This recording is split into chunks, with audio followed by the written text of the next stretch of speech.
Hola, buenas tardes. Bueno, muchísimas gracias por venir y muchísimas gracias a la Bienal de Performance 2019 por esta invitación. Lo que voy a proponer es una breve presentación de quién soy yo y quiénes somos nosotros. Y después vamos a hacer unas palabras cada una y después vamos a abrir el ámbito para algunas preguntas y ver si da el tiempo para conversar un poco. Mi nombre es Lisa Kerner, soy la directora de Casa Brandon y soy la presidenta de la Asociación Civil Brandon por la Igualdad, Equidad de Derechos y Oportunidades. Es una asociación civil y cultural.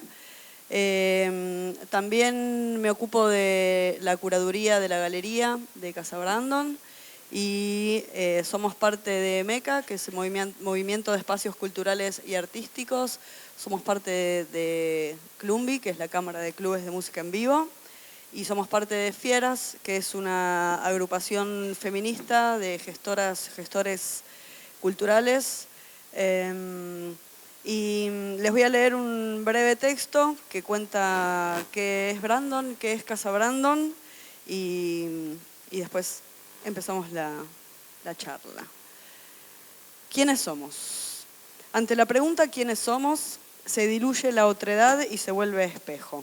Siendo quienes debemos tener las respuestas, nos cruzamos de vereda a preguntarnos exactamente lo mismo. Y nos gusta, claro. Es la única pregunta que nunca queremos dejar de hacernos. Una pregunta móvil a la que le siguen otras tantas. ¿Quiénes fuimos? ¿Quiénes queremos ser? ¿Qué seremos mañana? ¿Qué seremos después? Ante la pregunta ¿quiénes somos? No hay respuesta sempiterna salvo quizás una. Somos lo que queremos ser. Eso metamórfico que tiene Brandon deviene de su carácter de asociación civil y cultural y solo una de sus aristas es la casita, que es el centro cultural, multiforme que todos conocen. Brandon, en realidad, es un equipo de personas que puede, desde lo afectivo, pero también desde lo formal, crear y apoyar un sinfín de proyectos e iniciativas. Es una identidad constituida, posible y motorizante. Un centro cultural, una galería, una web, redes sociales, eventos, alianzas, una biblioteca, una productora, una editorial, un punto de despegue y contención, lo presencial y lo virtual. Es un club. Brandon por la Igualdad, de Equidad de Derechos y Oportunidades toma el arte y sus manifestaciones como fundamento de su artivismo, y la cultura como un potente hecho político capaz de promover una sociedad más justa e igualitaria. Si bien Argentina es pionera respecto a la promulgación de algunos derechos para la comunidad LGBTIQ+, el reto de Brandon es trabajar por la ejecución real de esos derechos en sociedad y la transformación profunda del imaginario común en terreno fértil y amable para su ejercicio. Nuestra sede, la Casita Brandon, ese corazón con techo en pleno Villa Crespo, ha sabido servir como refugio para la organización y promoción de actividades que, en razón de su orientación sexual, género, color, etnia, raza, edad, religión, lengua, opinión política o de cualquier otra índole, tengan dificultades para su exhibición en los canales tradicionales de difusión. Pretende ser un espacio para la búsqueda y la afirmación de la identidad y libertad, la casa de les amigues, la casa propia. Brandon como identidad nació en el año 2000, de las ganas de unos amigues empeñados en cambiar el cotidiano LGBTIQ+, un cotidiano áspero, acostumbrado a saber solo cuando pregunta, medio under, lleno de estereotipos, con ese aire de prohibido que visto en retrospectiva se parece muy poco a lo que un colectivo de minorías preñadas de otras minorías necesita para deconstruirse y construirse de otro modo. Tantos años y experiencias después, la lucha activista y militante, social y artística, cultural e intelectual, amorosa pero enojada, tiene este lugar de convergencia cotidiana en el que todos pueden visibilizar el orgullo de ser todo lo que se es. Desde hace 14 años, la sede física ha albergado artistas, productores, gestores culturales, intelectuales, profesionales del circuito independiente y a todo aquel que quiera ser parte de la mística de Brandon. con una capacidad para 147 personas y todo el equipamiento técnico para el desarrollo de actividades artísticas, ha sido testigo de música en vivo, lecturas de poesía, exposiciones de arte, presentaciones de libros, mesas, charlas, proyecciones de cine, de video, teatro, danza, performance y festivales y ferias. Desde el 2011, todo esto que venía ocurriendo desde la noble intención de multiplicar voces fue declarado de interés social y cultural y para la promoción y defensa de los derechos humanos por la legislatura de la Ciudad de Buenos Aires. Durante 19 años son incontables las alianzas que hemos construido. Tenemos suerte, somos muchos. Estamos unidos aún en las más profundas divergencias y desde ahí nos plantamos para luchar por todos los flancos posibles, para conseguir que el Estado nos responda, para alzar la voz cuando sea necesario, para hacer batalla y tregua, para cuestionarnos, contradecirnos y encontrarnos. Tenemos conciencia de nuestro rol, hemos conseguido tener incidencia social y política. Eso es un arma de construcción masiva. Hoy, en una época particularmente difícil para todos, seguimos trabajando y construyendo. Atrincherades, planeamos y a contramano de un panorama gris nos crecemos y avanzamos. Esto es un camino infinito e imperecedero que desde el barrio de Villa Crespo y brindando con les nuestres se transita con testaruda alegría. Sobre la actividad que nos reúne, conversar los géneros, críticas, bordes, construcción e intersecciones. Surge de la pregunta si es posible pensar el género como performance o como gesto performático. Estas son algunas de lo que vamos a hablar hoy, algunas preguntas que nos hacemos de diferentes maneras, en diferentes ámbitos. Muchas de estas conversaciones pasan en Casa Brandon, pasan en el espacio artístico, pero también pasan en el patio, pasan en la barra. Creo que también pasa cuando bailamos. Voy a presentar a Nico Cuello, que está aquí a mi izquierda. Nico Cuello, de Río Negro, de 1989, es profesor y licenciado en Historia de las Artes por la Universidad Nacional de La Plata. Allí mismo cursó la maestría en Estética y Teoría de las Artes. Forma parte del proyecto de investigación Genealogías Críticas de las Desobediencias Sexuales desde el Sur, dirigido por Fernando Davis. Y es secretario de la Cátedra Libre, Prácticas Artísticas y Políticas Sexuales. Actualmente se desempeña como becario doctoral del CONICET y como docente en la Universidad Nacional de las Artes. Es miembro asesor del programa en la Universidad Nacional, es miembro asesor del programa de Memorias Políticas, Feministas y Sexogenéricas del CEDINSIN-UNSAM, además de impulsar el proyecto colectivo Archivo de Culturas Subterráneas.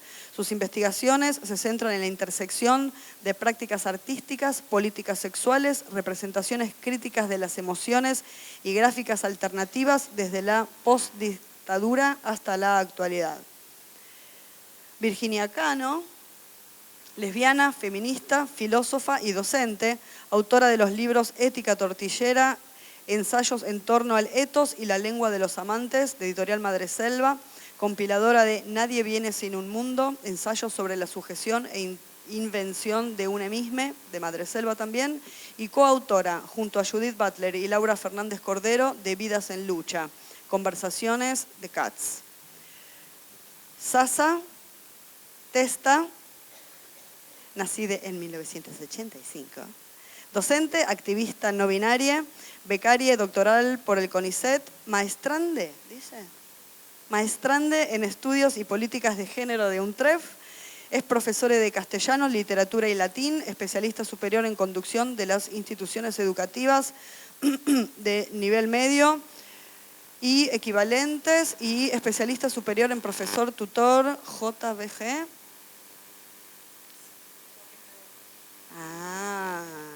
Todos sabían.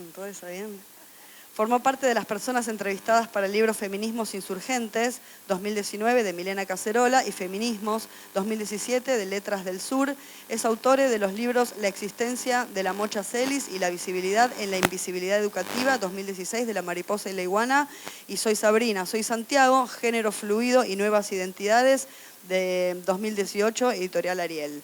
Compiló el libro de ensayos Cuerpes en fuga, la praxis de la insumisión, de Espacio Hudson. Y Violeta Alegre, activista trans. Bueno, todos somos compañeros bueno, como decía, en Casa Brandon hacemos diferentes actividades, nos han reunido distintas ocasiones y para distintas cosas. Y voy a pasar a darles la palabra porque va a ser lo mejor de esta tarde. Gracias. Hola, ¿cómo va? Primero, bueno, agradecer la posibilidad de compartir la mesa y nada, con ganas de que podamos también tener un ratito un poco para tener una conversación o un intercambio sobre esta pregunta, que es como una pregunta bastante interesante dada la coyuntura que vivimos y que no es una pregunta muy del todo frecuente en un enclave crítico, ¿no?, dentro de lo que es el campo de las artes performáticas en general y del mundo de la historia del arte o del arte también como en particular. En ese sentido, lo primero que quería hacer era detenerme un segundo en pensar o en tratar de preguntarme algo en torno al título de la conversación, ¿no?, del panel, que tiene que ver con conversar el género, y pensar en estas líneas que están implicadas en la crítica, en la imagen del borde, en la imagen de la construcción y de la intersección. Y creo que fue parte, digamos, del proceso por el cual, cuando estábamos imaginando de qué queríamos hablar hoy o cómo queríamos trabajar hoy, creo que ese proceso fue un proceso interesante en relación a los lugares comunes que preguntamos sobre la conversación en torno al género en este tipo de campos, ¿no? Y ahí creo que es importante un poco, digamos, objetualizar o representar o... ¿Yo me escucho raro o se escucha bien? Ah, claro, eso pasa. Yo siento que estoy como dentro de una pecera. Pero les decía, como que me interesaba pensar, digamos, en base a ese proceso a través del cual elegimos estas líneas o estas preguntas específicas para hacerle al género en un contexto como este, ¿cuáles son los lugares comunes que hoy por hoy recorren la pregunta sobre el género vinculado con las prácticas artísticas o con políticas de representación? Y para pensar eso, que va a ser, digamos, una pregunta, traje más que nada una pregunta o disparadores para que después podamos intercambiar, también creo que era importante, digamos, detenernos y extrañar la pregunta sobre el género y empezar a desmontar ese sentido común que tenemos construido, que tenemos naturalizado, y que en realidad es el signo, digamos, de una época que está condensando un montón de imágenes distintas que responden supuestamente a esa pregunta de qué es el género o cuándo es el género, ¿no? Y pensaba que en el tiempo que nos toca vivir, como también decía Lee, que es un tiempo complicado, que no tiene que ver por los sistemas de precarización económica y política que vivimos bajo esta gestión, sino que es un giro continental, ¿no?, que está orientado hacia una política conservadora, hacia un trastocamiento tectónico casi de lo que habían sido los procesos latinoamericanos en torno al bienestar social. También hay algo que se mueve en ese sentido, que tiene que ver con cuáles son las imágenes que condensa la pregunta por el género, y son imágenes que han sido movilizadas especialmente por lo que en estos últimos 5 años ha significado el movimiento feminista en términos generales, y los activismos sexodisidentes, digamos, en menor escala, dada como la competencia o dada no la competencia de competir, sino la capacidad de interpelación a veces en el espacio público. Hoy género creo que es una pregunta que depende dónde, cómo y con quién hablemos, va a significar algo, ¿no? Y creo que todas esas voces son importantes porque dan un estado de la cuestión. A veces decimos, bueno, la pregunta por el género o el acumulado político que tienen los movimientos feministas o sexodisidentes que han pensado los procesos de producción de las identidades de género, lo damos por naturalizado, pensamos que ese es un saldo o un archivo al cual todos podemos recurrir, y en realidad es justamente una conversación que hay que tener y que hay que reactivar de manera constante para poder dar cuenta de que cuando decimos género estamos diciendo un montón de cosas, ¿no? Hoy decimos género y estamos hablando de un movimiento organizado a escala continental que piensa el género como una ideología, ¿no? Y que piensa el género como una como una nueva figuración, ¿sí? De un apocalipsis, digamos, deconstructivo, que lo que hace es lo primero que hace es poner en riesgo la figura del niño. Hoy la pregunta del género para ese gran sector de la sociedad latinoamericana, voy a decir en primera instancia, pero sabemos que es global también, la pregunta por el género es una pregunta que viene asociada por el temor a un futuro, el temor de la protección y el cuidado sobre las infancias, sobre todo específicamente. La pregunta por el género para ese sector social también es una pregunta que dispara, ¿no? Como economías cada vez más ansiosas o economías cada vez más paranoicas en torno a la identidad, a la estabilidad y que vuelve, digamos, de forma contrastante, vuelve a todo un sector de la sociedad a recurrir hacia conocimientos como lo biológico, ¿no? O hacia la dureza de ciertos saberes como una forma, digamos, de repeler, de resistir y sobre todo de autoprotección. Por otro lado, género también para una gran parte, digamos, de los movimientos feministas de Latinoamérica, hoy género es mujer, ¿no? Y lamentablemente también esa es otra línea que se mueve de forma ambivalente entre estas construcciones de carácter más, digamos, de carácter más fascista, podríamos decir, que tienen que ver, digamos, con un fascismo en torno al cuerpo y otras posiciones, digamos, que tienen un más contacto con aquel acumulado por los movimientos feministas y por las políticas sexodisidentes que están pensando, al mismo tiempo que estas otras dos imágenes, están pensando el género como una experiencia posible de reelaboración, como una, digamos, en algún sentido como una herencia, ¿no? En el sentido que es algo que viene, algo que se nos da al cuerpo y es una asignación biopolítica con la cual después tenemos que trabajar durante una parte de nuestra existencia, ya sea para afirmarla, para transgredirla, para cuestionarla, para vivir en conflicto. De todas esas preguntas que podemos hacer en torno al género, incluso creo que si acá tiramos bueno, no tiramos, pero si hacemos circular el micrófono, incluso vamos a tener como nociones bastante diferenciadas de lo que pensamos en torno al género y seguramente dependiendo qué tipo de experiencia tome la palabra, algunas van a ser más conscientes de lo que implica el proceso de construir, afirmar o autoafirmar un género que otras, porque también en esa distribución de responsabilidad en torno a la pregunta por el género, también ahí se juegan como economías de privilegio o economías, ¿no? Como de autorrepresentación que no son igualitarias.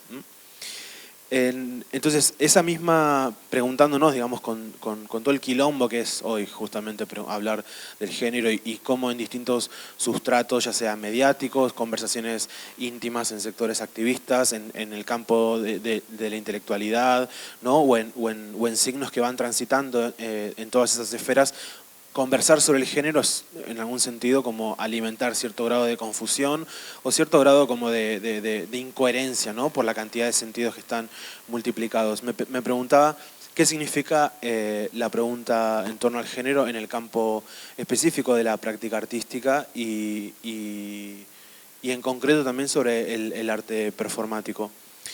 Que no es una pregunta nueva, ¿no? Es una pregunta que ya lleva por lo menos 40, 50 años, sobre todo después de la irrupción de lo que implicaron esas primeras prácticas de acción feminista, ¿no? Dentro de la historia del arte, que lo que hicieron fue como poner el cuerpo, especialmente el cuerpo de las mujeres cis, ponerlo como, ¿no? Como una herramienta, como un signo de elaboración, autoconocimiento y desmantelamiento de cierto silencio dado.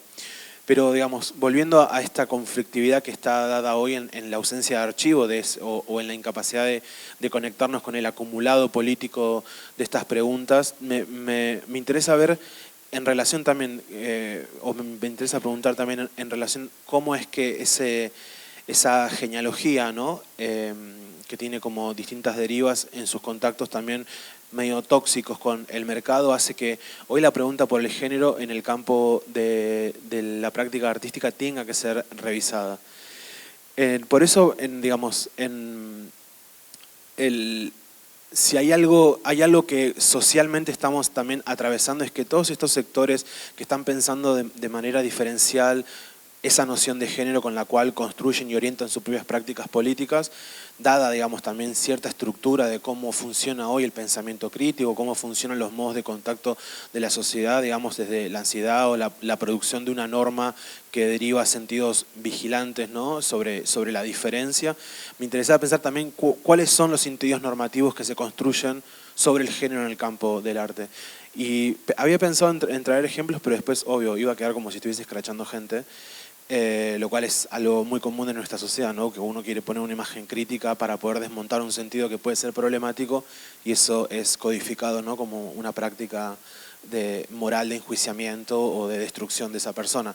Entonces quería traer entre nosotros la idea, sobre todo también pensando que hay gente que recurrentemente se vincula con la práctica performática, lo que implican imágenes como lo fluido, lo ambiguo y lo neutro, que dentro de lo que es el campo de la acción performática siempre han sido en algún sentido como comodines o imágenes comunes o alegorías que están instaladas en la crítica sobre esas producciones y en los modos de imaginar los sentidos que movilizan esas mismas producciones.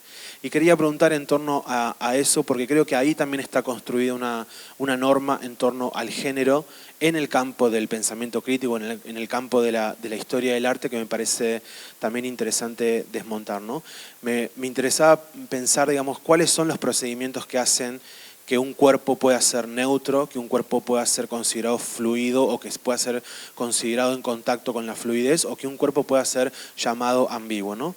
Y eso, en ese sentido, por eso creo que es importante volver volver a ese acumulado, volver a la historia, al archivo, ¿no?, que han producido las mismas prácticas artísticas, para pensar cómo es que fricciona, por ejemplo, imágenes como las acciones performáticas de mujeres cis, ¿no?, en el campo de esas primeras intervenciones feministas en los 70s y en los años 80, y también pensar cómo eso, por ejemplo, si ponemos esa imagen con una orientación concreta, contrarrestándola con otras imágenes, ¿no?, del campo de la práctica performática actual, en donde un cuerpo delgado de un varón gay cisexual es considerado como un grado cero, ¿no? Y creo que ahí es justamente donde opera, digamos, donde se actualizan esta forma de producción contemporánea que tenemos de proponer al género como una norma invisibilizada, ¿no? Parece como una exageración comparar los modos en que se silencia la diferencia corporal dentro del campo performático con, digamos, cómo es que se silencia la diferencia corporal en, por ejemplo, posturas más conservadoras, pero en algún sentido responde, que es un poco mi preocupación, responde como a un mismo posicionamiento político y también epistemológico, que tiene que ver con la construcción de la diferencia, como, digamos, con la aproximación normativa sobre la diferencia, ¿no?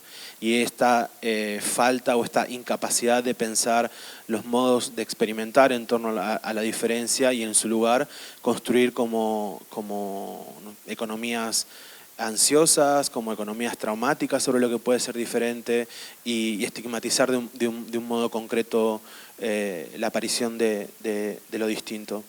También me gustaba pensar cómo esas preguntas en torno a un sentido común dentro de la práctica artística y la práctica performática, sobre, bueno, esto que digo, la ambigüedad, la neutralidad y la fluidez, también vuelven a reificar como una distribución que hace ya varias décadas fue puesta en cuestionamiento, ¿no?, que tiene que ver con la distribución entre, que podríamos pensar como la distribución entre norte-sur, idea-cabeza, ¿no?, y pensamiento y testimonio, que en algún sentido son formas de organizar, ¿no?, que, digamos, son modos a través de los cuales el colonialismo distribuye de manera diferencial, ¿no?, la posibilidad de las distintas representaciones. Y me interesa pensar esa distribución entre masculino-femenino como, ¿no?, analítico, experiencial, teórico, sentimental, como tropos de tensión que siguen naturalizando, dentro de la práctica performática, siguen naturalizando modos normativos de pensar la experiencia del cuerpo. Que son, cuando digo modos normativos, quiero decir que son modos que restringen sentidos posibles de la experiencia del cuerpo en el arte. Y había notado un pequeño ejemplo. ¿No? Y uno, si tienen un poquitito de circularidad sobre espacios en el campo del arte o en el campo de lo performático, por ejemplo, abunda la representación de lo travesti como un tropo estético, ¿no?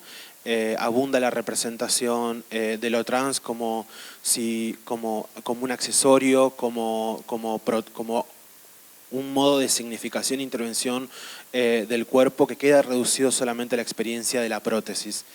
De lo mismo cuando pensamos el arte de acción, pensamos formas de pensar la acción que en realidad están invisibilizando un sustrato que naturaliza que los cuerpos se mueven y accionan de la misma manera, ¿no? O de la misma manera, o lo mismo pasa cuando pensamos en la raza o en la forma o la diversidad del propio cuerpo, cómo es que se naturaliza esa base o ese grado cero de la corporalidad en la práctica artística, ¿no? Si uno pone un ejemplo, si dos personas hacen la misma acción performática, digamos, un varón gay cis blanco va a ser un ejecutor en algún sentido neutro de esa acción, mientras que una persona trans va a ser una persona trans dando un testimonio de cómo esa acción se realiza, ¿sí? Y eso va a quedar comprobado. Más allá de las intenciones que puedan ser las que movilizan en ese sentido, eso queda comprobado después en todos los dispositivos del campo artístico, que lo que van a hacer es explotar esa diferencia como diferencia y distribuir de manera desigual, ¿no?, la pregunta por el cuerpo y la pregunta por la idea. Que eso sigue siendo, digamos, eso sigue operando todavía en el campo de la práctica artística y es una tensión normativa que restringe el uso de la diferencia para pensar en lo diferente y hace de la diferencia en realidad un objeto fetichizado de consumo y de explotación capitalista en el mercado del arte contemporáneo. Por eso es que no sé si ya, pero por eso me interesaba un poco traer estas preguntas, así que son desordenadas también, para seguir conversando qué tipo de pregunta podemos hacerle al género y qué tipo de preguntas podemos hacerle a ese cuerpo que está ante nosotros en el arte, que puedan en algún sentido complejizar la naturaleza que construimos en relación a qué entendemos por el género y al mismo tiempo prever o tratar de desilusionar digamos, todo un mercado que ya está fetichizando esas preguntas también en torno al género cuando el cuerpo aparece en el mundo del arte también, ¿no? Como un trabajo complejo en donde poder, en algún sentido, no cristalizar la experiencia propia en torno a lo que podemos pensar como género, pero también poder ponerlo en jaque, en juego, y para que no sea consolidado como mercancía, ¿no? Sobre todo en la crítica o en la circulación social de esos sentidos. Eso.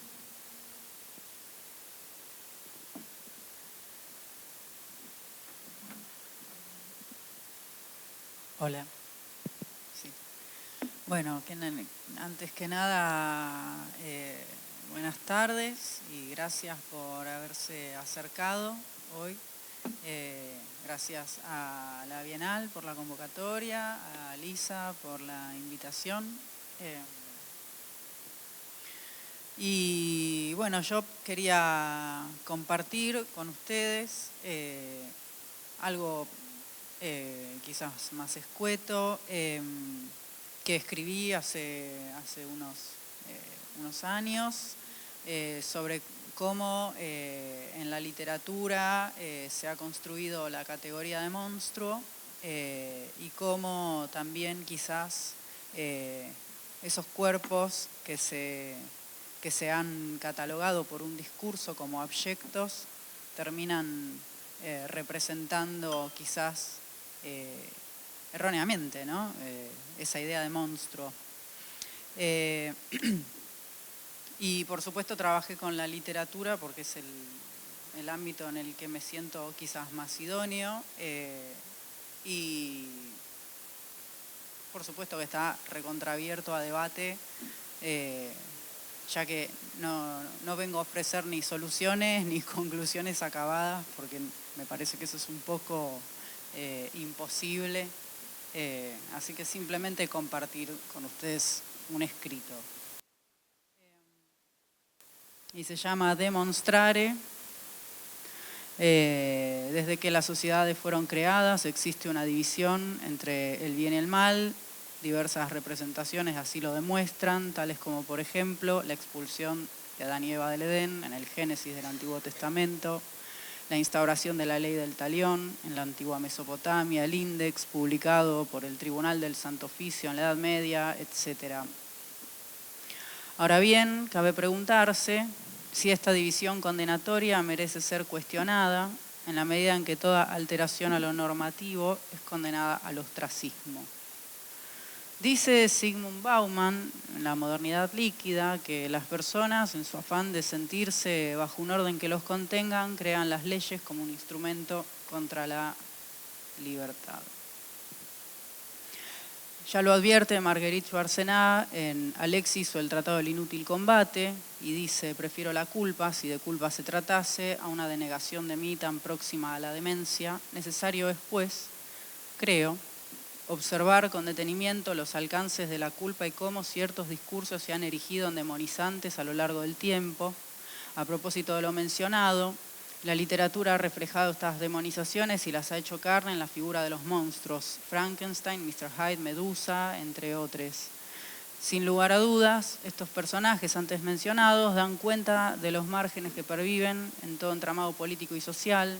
Frankenstein como un abyecto presa de la ambición de su hacedor, un científico que pretendió dominar el paso del tiempo y vencer a la muerte creando a este, y entre comillas, fenómeno. El Mr. Hyde de Dr. Jekyll, alter ego de una personalidad tan reprimidamente victoriana que devino un asesino serial. Medusa, una monstruosidad femenina condenada por la diosa Atenea a convertir en piedra a los varones que la mirasen a los ojos como castigo a su belleza, que hizo sucumbir en la tentación a Poseidón. Son estos márgenes los que incluyen, a la vez que excluyen, a los que por algún motivo parecen apartarse de la norma o de una norma, ¿no? Así que bueno, la idea es pensar o reflexionar sobre la relación existente entre las monstruosidades en perspectiva travesti, trans, queer, con el objeto de proporcionar, o tal vez intentar proporcionar, una aproximación exegética que ponga de manifiesto la incidencia de los discursos y de las imágenes sobre la construcción de un imago identitario invisibilizante y peyorativo. Bueno, para ello voy a intentar una suerte de análisis etimológico de la palabra monstruo, en pos de advertir la carga axiológica de este sintagma a través del tiempo. Luego trataremos, ojalá que sea en plural, de repensar la función del arte y del artista en la mostración de la monstruosidad, partiendo desde la perspectiva platónica plasmada en el banquete. Finalmente se intentará demostrar cómo el criterio medicalizante y clasificante ha colocado a las subjetividades travesti, trans, queer, abyectes del mercado post-neoliberal bajo el cariz de lo monstruoso, nuevamente entre comillas, silenciando así sus voces y perpetuando la exclusión. De acuerdo con el Diccionario Etimológico Latino-Español de Santiago Segura Munguía, se observan las siguientes acepciones para el lexema monstruo. Monstro, monstrare, monstravi, monstratum, transitivo. Mostrar, indicar, señalar, indicar el camino, señalar con el dedo, hacer, ver, conocer, enseñar a hacer algo, ordenar, prescribir, denunciar. En ablativo, advertir, aconsejar, animar, excitar. Es por demás interesante advertir algunas acepciones que se adjudican al término, tales como mostrar, señalar con el dedo, denunciar. En este sentido, la pregunta acerca de por qué sucede lo que sucede nos convida a cuestionarnos qué es aquello que en la posmodernidad debe mostrarse, señalarse con el dedo y denunciarse, y por lo tanto considerarse monstruoso en el sentido de pasible de ser mostrado.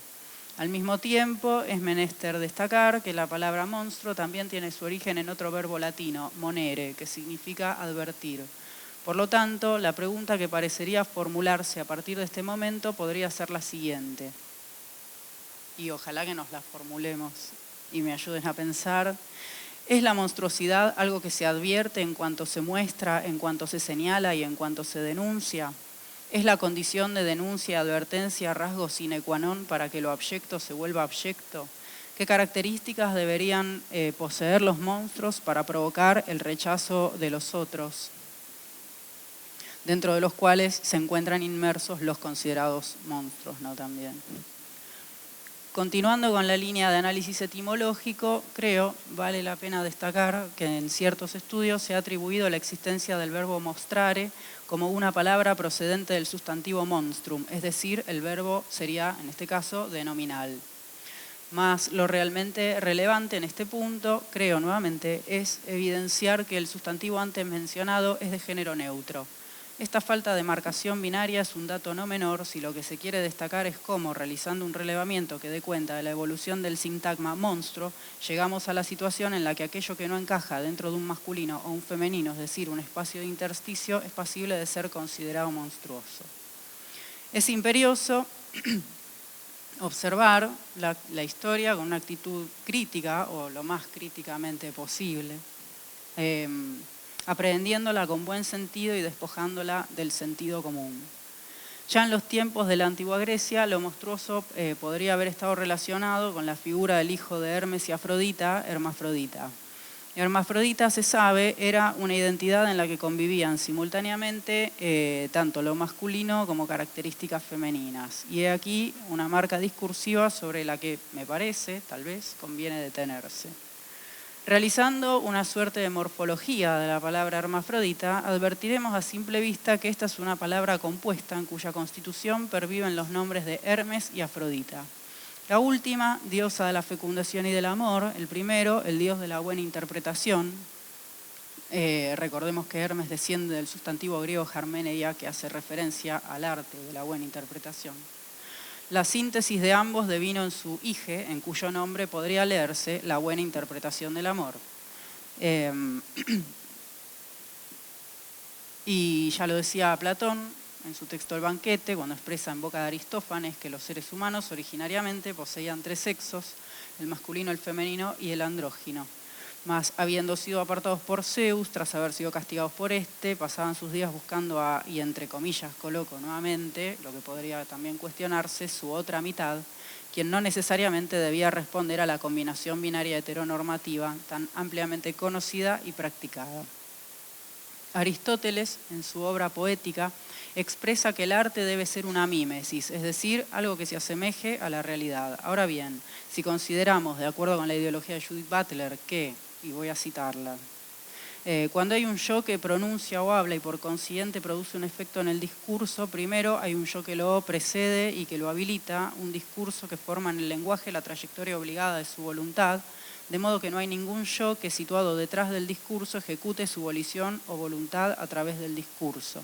Por el contrario, el yo solo cobra vida al ser llamado, nombrado, interpelado, y esta constitución discursiva es anterior al yo, es la invocación transitiva del yo.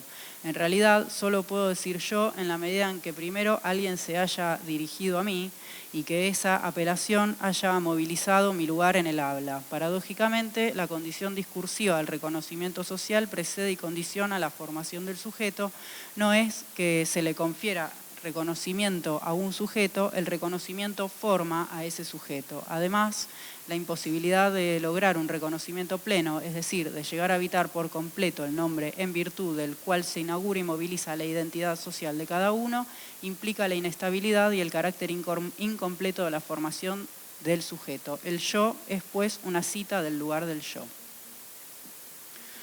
Lo que creo debería ser preguntado es qué categoría de yo existe en la búsqueda de esa mímesis aristotélica, en la medida en que todo aquello que se menciona es y todo aquello que no se menciona pareciera ser que no es. Así, y en lo que el arte, considerado también un lenguaje, representa, creo, cabría hacer mella en que no es casual entonces que el concepto de belleza en las corrientes clásicas de esta disciplina haya tenido que ver con la existencia de una relación de contigüidad con el mundo palpable, tangible y por lo tanto considerado como real. Aún cuando ciertas pinturas o esculturas hayan representado situaciones propias del mundo de la mitología, por ejemplo, estas han mostrado figuras humanas o no humanas claramente discernibles e identificables con el mundo empírico circundante. Y sobre este punto sí haceré el paréntesis de qué criterios de belleza se han considerado a lo largo de la historia del arte y qué cuerpos sí y qué cuerpos no. Sin embargo, es aquí menester detenerse a pensar qué categorías del yo ha atribuido el arte en pos de empoderar un criterio de belleza en detrimento de otros. Bueno, el arte, desde la crítica, no me quiero extender, ha sabido desde su discurso instaurar en el inconsciente colectivo una noción del deber ser que tal vez haya sido la conciencia rectora de determinados esquemas de pensamiento, tales como el heteronormativo, el binario y el falocéntrico. En este sentido, es interesante la mención de sujeto que nos provee Lacan en su segundo seminario. El cuerpo fragmentado encuentra su unidad en la imagen del otro, que es su propia imagen anticipada, situación dual donde se esboza una relación polar pero no simétrica. Esta disimetría ya nos está indicando que la teoría del yo en psicoanálisis no coincide en ninguna forma con la concepción docta del yo, la cual, por el contrario, se asocia a una cierta aprehensión ingenua que antes califiqué como propia de la psicología históricamente fechable, el hombre moderno. El sujeto es nadie, dice Lacan.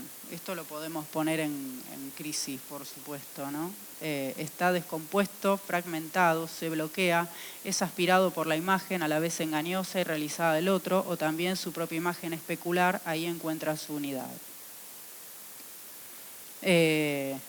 Entonces, si el sujeto es nadie, el sujeto somos todos, finalmente, todas y todes. Y es ahí donde, tal como expresara el discípulo de Freud, reside la unidad del sujeto, en la dialéctica que se configura entre la mirada del otro y la propia mirada especular. Y habida cuenta de lo antedicho, y ya termino, resulta un dato no menor el hecho de que tal vez el arte se erija como constructor de esa mirada especular por cuanto ha sabido determinar los alcances de lo bello y de lo no bello. Kandinsky, en su obra sobre lo espiritual en el arte, nos habla de las sensaciones sutiles y sin nombre pergeniadas por la obra de arte, capaces de despertar a su vez sensaciones multiformes en el público espectador que se encuentre con ella. Y cito, su intención, la del artista, será dar a luz las sensaciones más sutiles que aún no tienen nombre. La vida del artista es compleja y sutil y la obra que surja de él producirá lógicamente en el público capaz de apresarlas emociones tan multiformes que nuestras palabras no podrán representarlas. A este respecto, resulta interesante destacar que así como el artista busca dar a luz sensaciones que aún no tienen nombre, uno puede plantearse la necesidad de un arte que en términos del formalista Shklovsky sirva para desautomatizar la mirada del espectador y llegar al cuestionamiento que se hace Donna Haraway cuando define la naturaleza como un hecho singular y en cuanto a este hecho singular existe el concepto de naturaleza, muere. Del mismo modo, es interesante, creo, el apartado sobre la vida del artista cuando dice que siendo complejas y sutiles sus obras producirán emociones que serán multiformes. En cuanto a la condición multiforme de esas sensaciones, creo, podemos preguntarnos acerca de lo que Haraway denomina inapropiados o inapropiables para referirse a lo monstruoso, sintetizado en el cyborg postmoderno, tal vez, no lo sé. Sensaciones que tal vez rayen lo sublime, concepto planteado por Kant, para referirse a aquello que causa temor, pero de lo que sin embargo une no puede alejarse, y que nos lleven a pensar en las figuras del monstruo posmoderno como un abyecto que no tiene nombre, capaz de producir estas mismas sensaciones multiformes. De esta forma, el arte tal vez se estaría erigiendo como una suerte de deus ex machina capaz de deshabituar los ojos frente a aquella naturaleza que no existe en cuanto que es un hecho natural particular. Bueno, algunas cosas que hice hace unos años y que mientras las voy leyendo me voy repreguntando, pero que me parecía muy, no sé, lindo compartirlas y abrirlas con todos ustedes.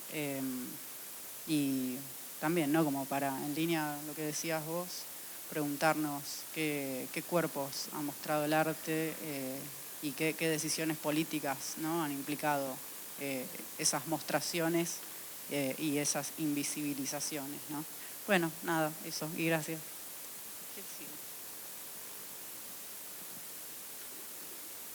Bueno, buenas tardes. Gracias, Lisa, por la invitación. Bueno, yo traje un texto de un libro que está empezando a gestarse, que puede resultar un tanto naif. Yo creo que acá escribe un poco mi niña, mi niño, mi niñe, y tiene que ver con los vínculos, básicamente, con los vínculos sexoafectivos desde nuestra identidad trans. Y como dice Marlene Guayar, somos nuestro primer objeto de arte, por eso me parecía pertinente traerlo acá. Así que bueno, voy a compartir con ustedes la introducción. Mi identidad de género en el entorno en donde me crié nunca fue un problema. Quiero decir con esto de que tuve aceptación familiar, principalmente la de mi madre, quien me amó responsablemente entendiendo que me debía acompañar en mi deriva adolescencia, donde mi identidad renunció a la masculinidad asignada en base a mi pene. Me eligieron un nombre acorde a mi pene, me vistieron de determinada manera por mi pene, me ubicaron en una de las 2 filas del jardín y de la primaria por mi pene. Me impusieron con quién debía jugar, con qué debía jugar y con qué no, pero también por quién debía sentir atracción sexual y afectiva. Al renunciar a mi masculinidad y autoconstruirme en otra identidad, la feminidad la entendía como un devenir mujer, a pesar de que mi aspiración identitaria no era llegar a serlo. No por dejar de renunciar a esa aspiración, no por dejar de renunciar a esa masculinidad asignada, el binarismo de género solo me mostraba 2 únicas y posibles maneras de estar en el mundo. Mi estética me ayudaba, ya que era muy flaquita y siempre tuve el cabello largo. El resto de las personas me leían como algo andrógino entre mis 12 y 16 años de edad. Mi padre en ese entonces intentaba dignificarme en la cultura del trabajo, quizá no comprendía claramente que la dignidad humana pasaba por otro lado, en donde él era uno de los responsables, y atendía por temporadas en su comercio, una forrajería y semillería. Calculo que luego de tener una tapicería, en donde a mediados de los 90 ya la gente no tapizaba mucho, se quiso reencontrar con sus orígenes campesinos. Recuerdo una anécdota de uno de esos días en donde lo ayudaba a atender al público en su negocio, que una señora del barrio se acercó y le dijo a mi papá: «Qué lindo que es su hijo, tiene una carita muy linda, parece una nena». Después de unas horas mi papá me dijo: «Deberías cortarte un poco el pelo, o no sé, decidite».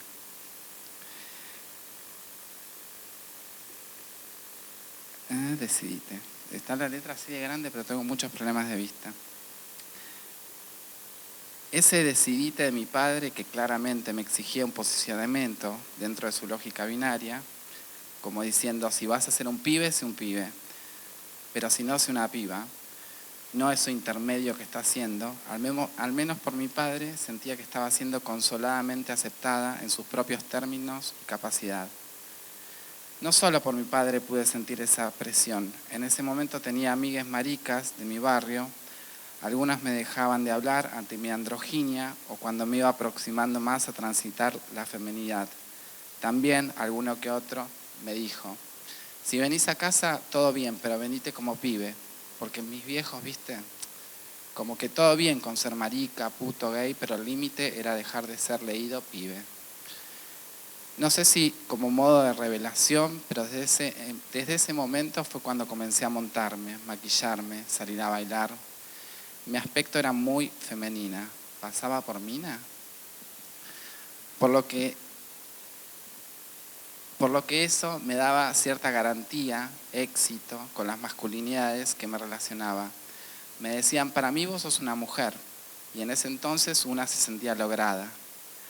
La mayoría de los pibes con los que me vinculaban eran heterosexuales, otra mentira con poder somático, en donde yo usufructuaba de mi estética para poder ser aceptada y ponía todas mis armas de seducción para desequilibrar esas mentes limitadas.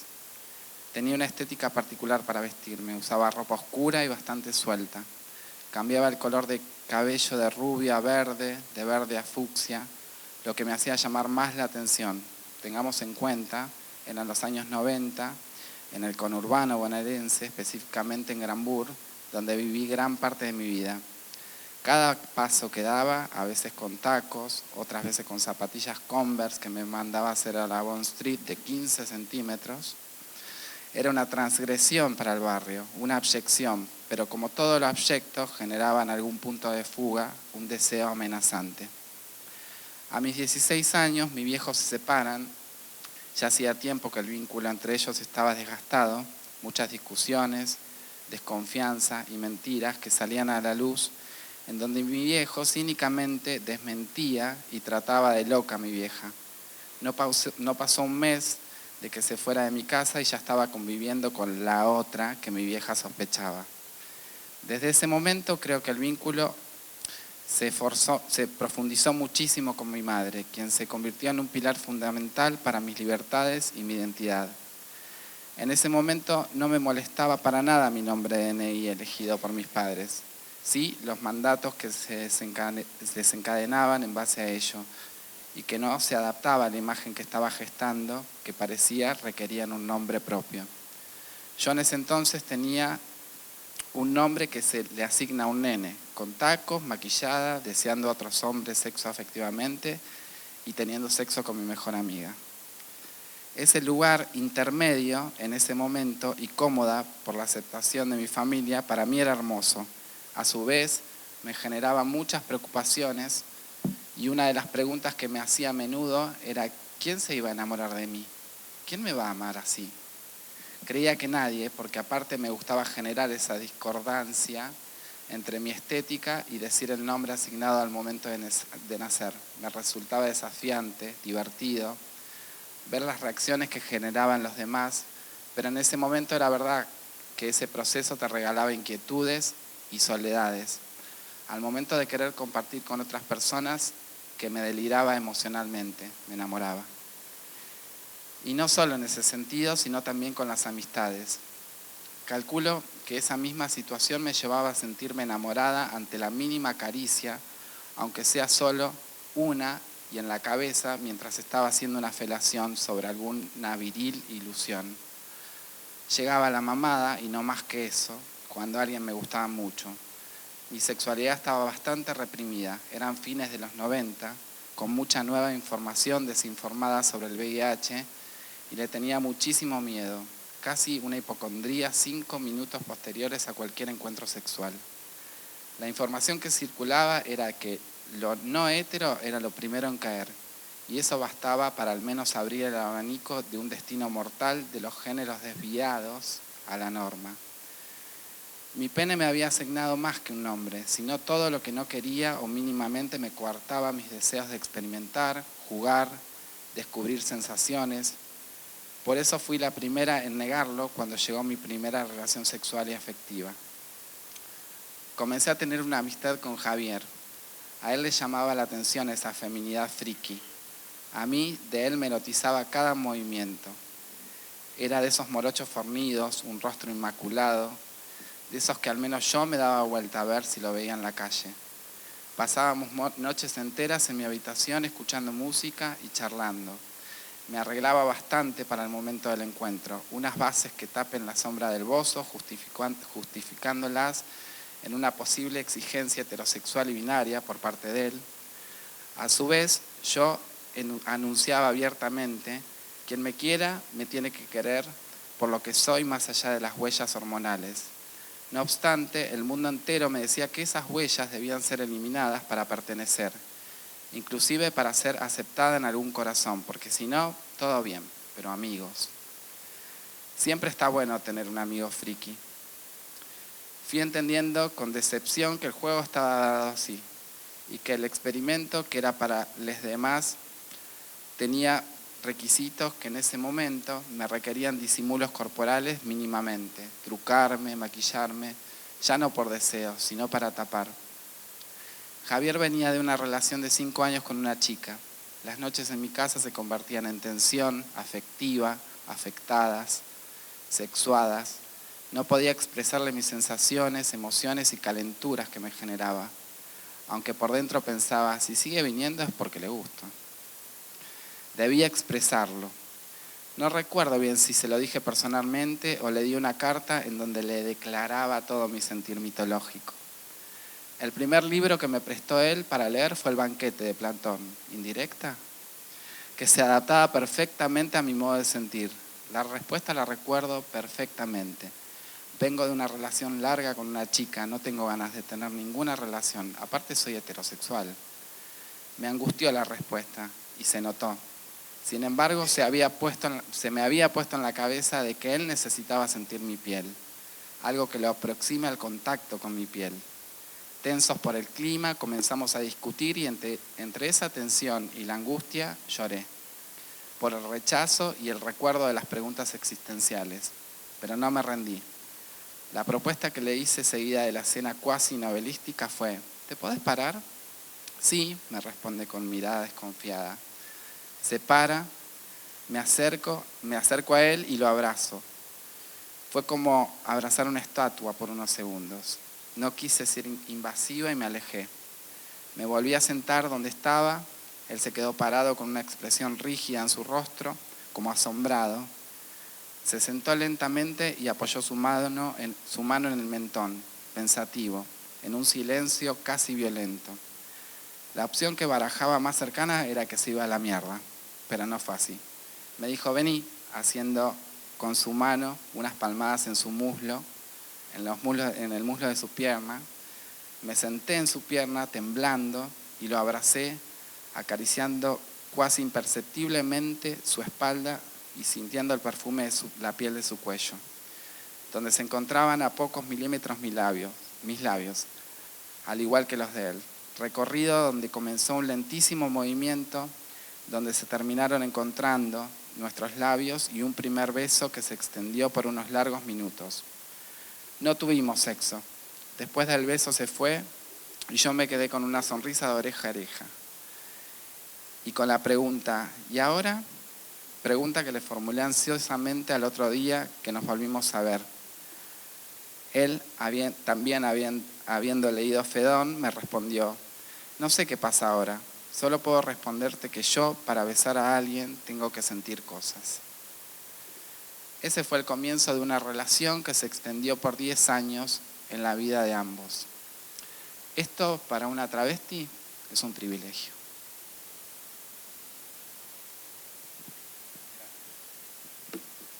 Bueno, hola, ¿qué tal?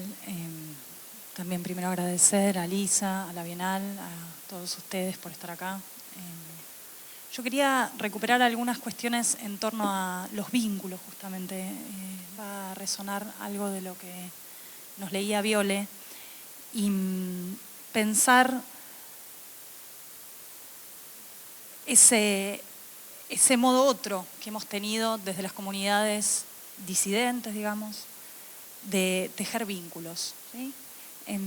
Y para eso quería recuperar dos categorías que vienen justamente del campo del arte, de la estética, pero que sirven más que nada para pensar esa idea Foucaultiana de venir, es un poco también, ¿no?, lo que dice Marlene, obra de arte de nuestra propia existencia, así como desarrollar modos de vida que sean creativos, digamos, que de alguna manera se escapen a aquello que hemos aprendido, a aquello que está codificado y decodificado en nuestra sociedad y en su sistema heterosis patriarcal, que entre otras cosas supone una pedagogía afectiva muy específica. Violeta hablaba de ese temor, yo lo sentí como lesbiana, que es el temor a la soledad que sentimos muchas veces, ¿no? Y esa especie de exilio anunciado, que es muy paralizante para nosotros y que sin embargo muchas veces lo interesante es que esa experiencia que en una primera instancia parece ser una experiencia de exilio, de empobrecimiento, de soledad, pasa a ser justamente el locus de la posibilidad de armar algo distinto, ¿sí? Hay una idea que me gusta de Jack Halberstam, que es un teórico trans norteamericano, que habla del arte del fracaso, ¿no? Bueno, hay algo en nuestras experiencias de fracaso, en no haber respondido, por ejemplo, a los ideales paternos, en no haber respondido a los mitos románticos, que son siempre heterocisnormativos, mayormente, porque también hacen estragos en nuestras propias comunidades, hemos conseguido de alguna manera puentear algunas de las descodificaciones afectivas, eróticas, sexuales y en términos más generales de cómo vivimos junto a los otros, ¿no? Quería partir de una lectura de un pequeño pasaje de un libro que se llama A nuestros amigos. Me interesa, de hecho, que el libro se llame A nuestros amigos, que está escrito por un colectivo, que eso también es muy lindo de este libro, que es el colectivo El Comité Invisible, que dice esto, les leo la cita. Dice, el desastre objetivo nos sirve en primer lugar para ocultar otra devastación aún más evidente y masiva. El agotamiento de los recursos naturales está probablemente bastante menos avanzado que el agotamiento de los recursos subjetivos, de los recursos vitales, que afectan a nuestros contemporáneos. Si se encuentra tanto placer en detallar la devastación del medio ambiente, es también para velar la aterradora ruina de las interioridades. Cada derrame de petróleo, cada llanura estéril y cada extinción de una especie es una imagen de nuestras almas harapientas, un reflejo de nuestra ausencia en el mundo, de nuestra íntima impotencia para habitarlo.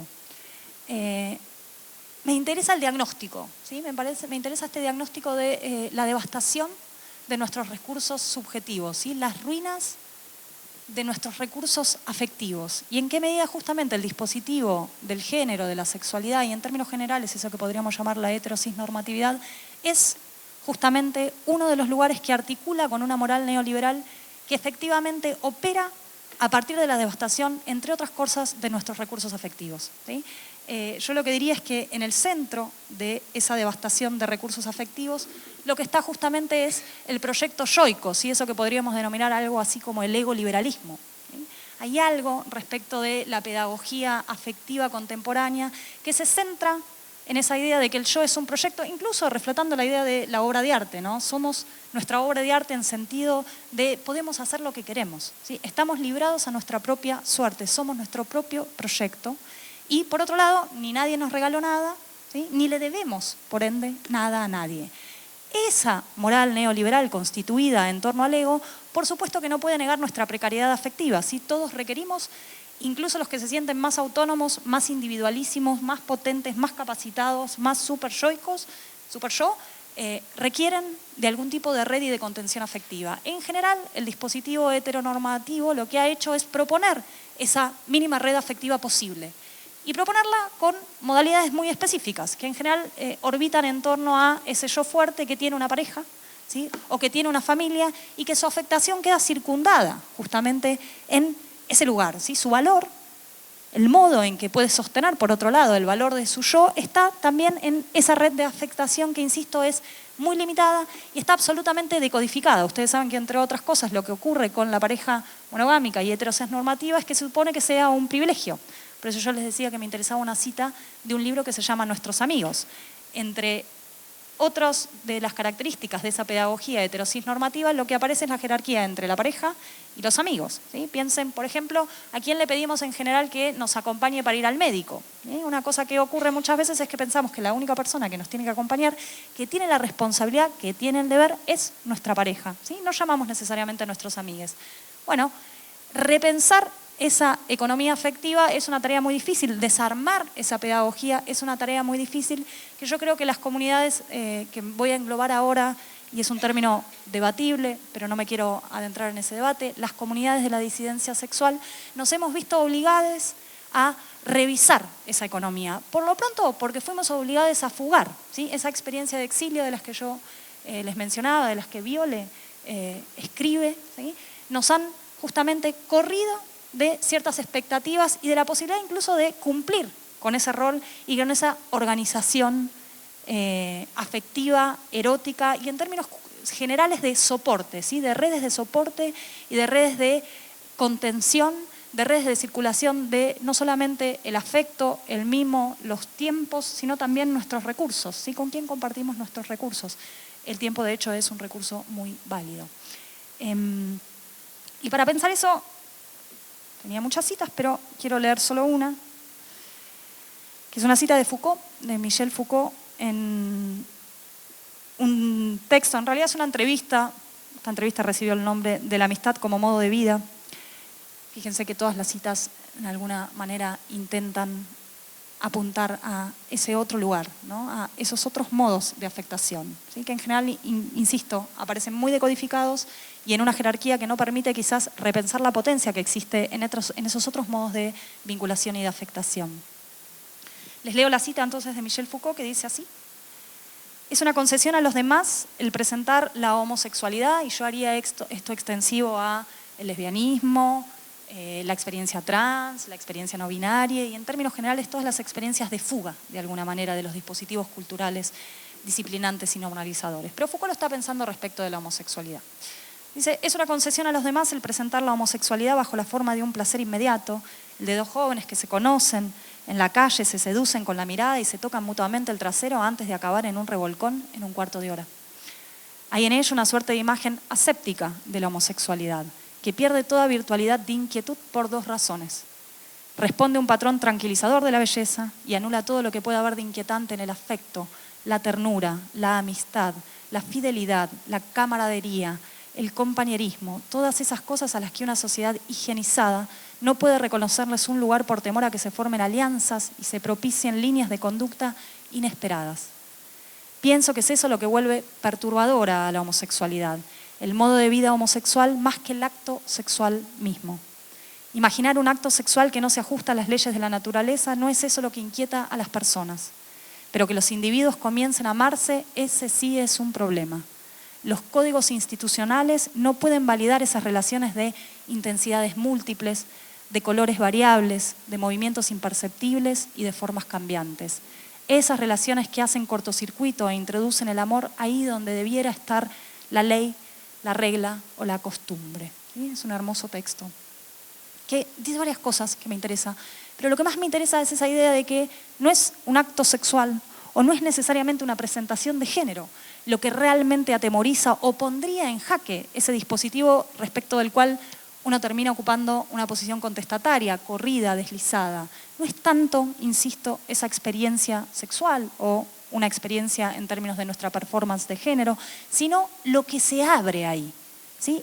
El modo de vida homosexual, dice Foucault. ¿Sí? Uno podría decir esos modos de vida desplazados que justamente abren a otra serie de matices afectivos.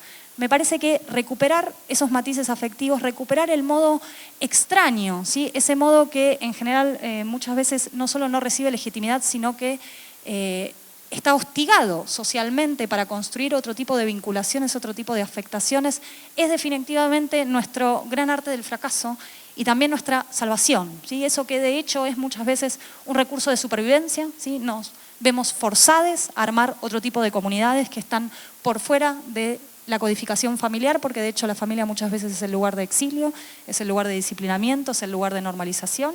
De eso podemos hablar todos bastante, me parece. Esa experiencia, insisto, de fracaso, esa experiencia de exilio, esa experiencia de tener que hacerse una vida distinta a aquella que había sido proyectada para nosotros, es efectivamente el arte del fracaso que nos salva, ¿sí? En ese lugar donde supuestamente deberíamos estar solos, en ese lugar donde no sabemos muchas veces qué podemos hacer, está la posibilidad de una invención distinta. Yo me quería quedar con eso, ¿sí? Con esa capacidad que hemos tenido, insisto, de afectarnos de otras maneras, de acompañar a nuestras compañeras cuando están mal. Pienso mucho en Loana Berkins y en su carta, en sus últimos momentos dirigida a sus compañeras. Es una carta de amor, no sé si la tienen presente, pero es una carta que le dirige a sus compañeras, ¿sí? Justamente reivindicando el amor, reivindicando la potencia, y es un amor que está dirigido, insisto, no a una pareja, no a la familia nuclear, no a aquellos que supuestamente deberíamos amar, sino a esos amores inesperados, a esos cobijos que surgen en la intemperie, que surgen, insisto, de manera desplazada, de manera que abre una cartografía afectiva, ¿sí? Y un lugar de exploración respecto de la construcción de redes y de soportes, que es otra que creo que es vital en este momento, porque una de las cosas que consigue hacer el neoliberalismo es hacernos pensar que no hay salida, que no hay horizonte revolucionario. Yo, de hecho, igual soy de las personas que cree que no hay un horizonte revolucionario en el sentido tradicional, que lo que hay que pensar es en los pliegues, en lo que sí estamos haciendo aquí ahora, en eso que introduce un destiempo y una manera otra. Creo que efectivamente esos modos afectivos que hemos tenido que y hemos sabido y hemos conquistado inventar es un lugar de potencia, es un lugar de invención, es un lugar de creatividad y es ese lugar donde justamente desbaratamos las economías del éxito, del fracaso, de un yo que se tiene que autosostener. Todo nuestro éxito comunitario, cualquier capacidad creativa en términos afectivos, en términos de la producción de nuevas redes de soporte, viene de la experiencia de nuestra precariedad compartida, de nuestra vulnerabilidad, de nuestro no haber sido aquello que esperaban que fuéramos. Gracias.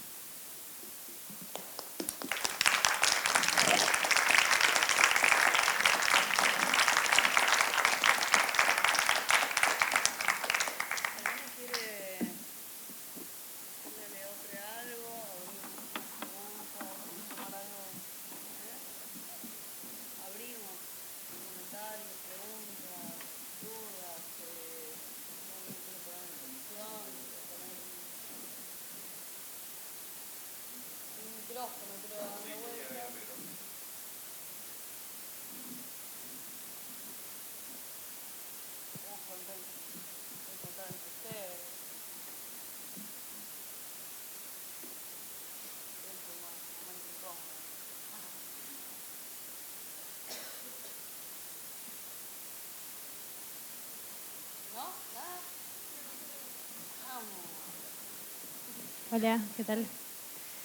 Bueno, escuchando un poco, pensaba en esta frase que se repitió también de que somos nuestra propia obra de arte y un poco en el modo de vida como una gran performance, ya que estamos en la Bienal de la Performance.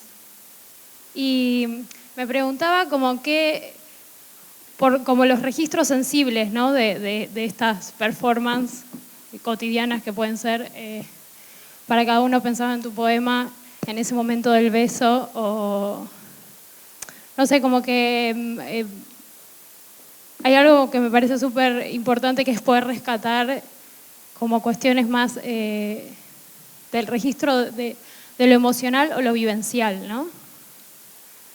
No, me surgió como esa... Como me gustaría poder escuchar algún recuerdo performático de cada quien.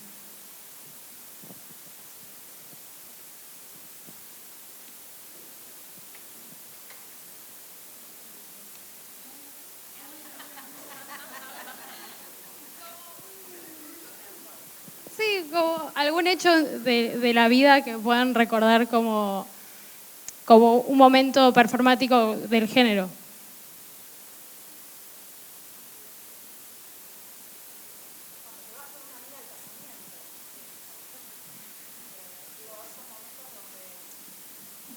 No sé si estás pensando en esto, Lu, ni de casualidad, pero pienso lugares donde a una le queda claro, por ejemplo, un ejercicio de corrimiento y de qué aspecto. Estoy pensando un poco en la línea de lo que venía pensando, ¿no? De cómo romper con esas expectativas que simplemente tiene que ver con lo que vos estás haciendo y que implica casi una performance familiar. Como por ejemplo, vení con tu novia, nunca te invitan con tu novia, pero no importa, permítamelo, y vos te caes con tu mejor amiga. Y es como, ¿te viniste con cualquiera? No me vine con mi mejor amiga. Eso para mí es un momento performático y de afectación de la sensibilidad respecto de los dispositivos pedagógicos. No sé, por empezar a jugar un poco con tu pregunta.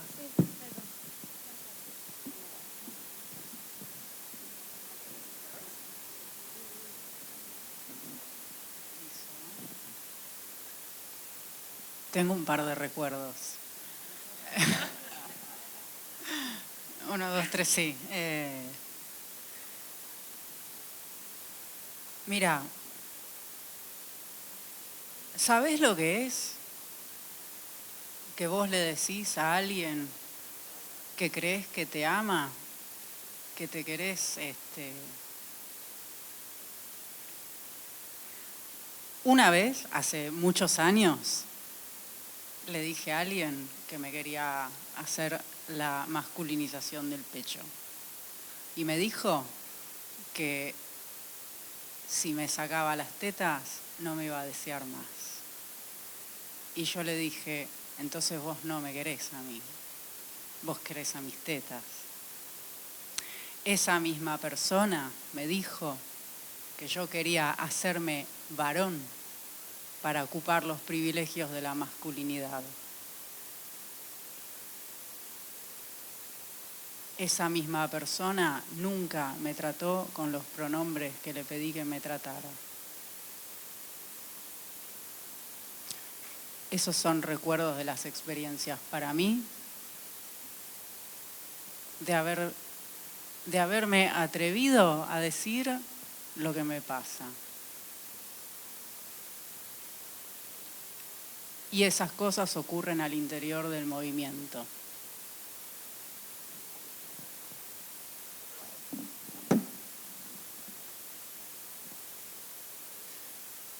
Bueno, acá estamos tirando experiencias.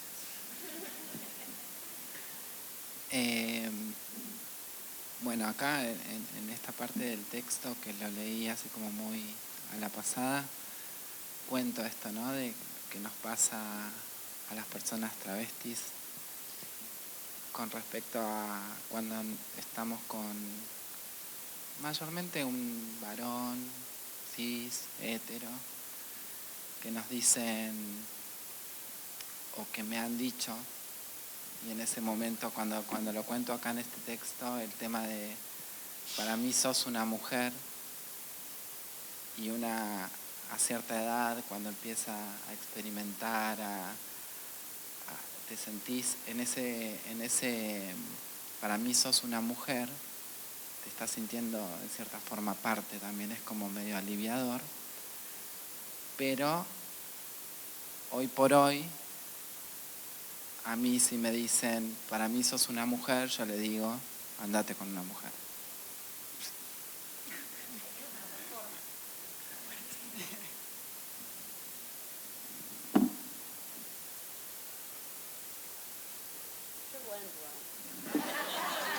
Yo me copé. Yo una vez, hace más o menos poco, fui a bailar a un lugar recontra heterosexual. Que hacía... sí, pero yo, bueno, tocó ir. Y bailé reggaetón, hice todo lo que había que hacer. Y en un momento me fui al baño y estaba meando, tipo... de acá, y escucho, boluda, es un chabón. No, boluda, es una... para mí que es una... ¿viste? Ay, no, boluda, no puede ser. Boluda. Y me patearon la puerta, tipo, ¡pa! Digo, ¡pum! ¿Qué? Salgo del baño y le digo, ¿qué haces? ¿Qué hacen? O sea, ¿por qué? O sea, ponele que yo soy un chabón. Entro al baño, entro al water, estoy meando. ¿Qué te cambia? ¿Cuál es qué violencia te genera? ¿Qué te pasa con eso? ¿Qué es lo disruptivo? ¿Qué es lo que te mueve? ¿Qué es lo que te inquieta? Ay, no, re sorry. Ay, pensamos que eras un tipo, perdón. Como que no hubo... Yo intenté, pero no hubo más reflexión. Es muy violento. A mí me resultó... Igual a mí, porque estoy acostumbrada a que me pasen esas cosas, me sorprendió más la no capacidad de reflexión que la violencia, te diría. Como tratar de tener una conversación y re sorry.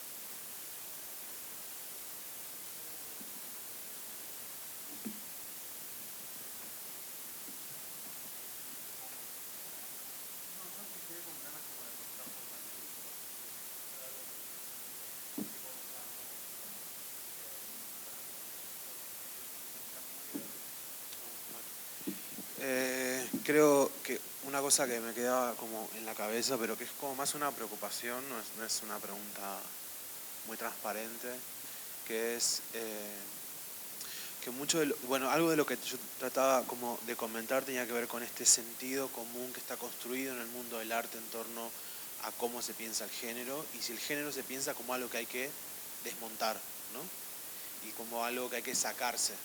Entonces, en una performance lo que analizamos es cómo el cuerpo parece naturaleza y arriba se le ponen sentidos, ¿no? Entonces yo me saco lo que me hace mujer, me saco lo que me hace lo que sea, ¿no? Y a mí en algún sentido me preocupa eso porque siento que lo que construye es primero que no todo el mundo puede acceder a sacarse el género. Las personas que se sacan el género, que pueden sacarse el género, son las que yo les comentaba, que o casualidad tienen privilegios corporales, raciales, ¿no? o sexuales, genéricos. O sea, o casualidad son esas personas las que pueden hacer, digamos, exitosamente el procedimiento artístico de decir, soy un cuadrado blanco, soy ¿no? como el punto cero de la significación. Lo cual me parece tremendo, a mí me parece que hay un devenir fascista en eso, que tiene que ver con pensarse afuera del poder, ¿no? Como una cosa preocupante, como si hay cuerpos que pueden estar afuera del lenguaje y otros que somos solo y exclusivamente testimonio, ¿no? Por eso yo también a veces con lo testimonial me agarra un poco de escozor, porque creo que hay que avanzar un poco más en torno al testimonio y a la psicologización de la experiencia personal, sino también poder objetivar políticamente la trayectoria de cada cuerpo, no para pensar lo que a mí me pasa, sino pensar lo que le va a pasar a todos los cuerpos que son como el mío cuando yo me muera también, ¿no? Y es ese sistema de continuidad para mí el que, digamos, a mí verdaderamente, pero eso es una cosa personal, a mí mi historia no me importa, ¿no? Digamos, a mí como no creo que sea diferente a la de tantas otras personas. No pienso que sea especial y nací y me voy a morir igual que todas las personas que están acá, ¿no? Entonces creo que lo que sí importa es cuál es el significado que hace que los cuerpos giren en una rueda constante de significación que hace que mi experiencia se parezca y sea un calco a la de muchas otras, ¿no? Digamos, creo que ahí hay una pregunta que además es una pregunta de humildad ante la existencia, que es justamente correrse del yo, y que tiene que ver con con el flujo de la vida y no con mi vida en particular.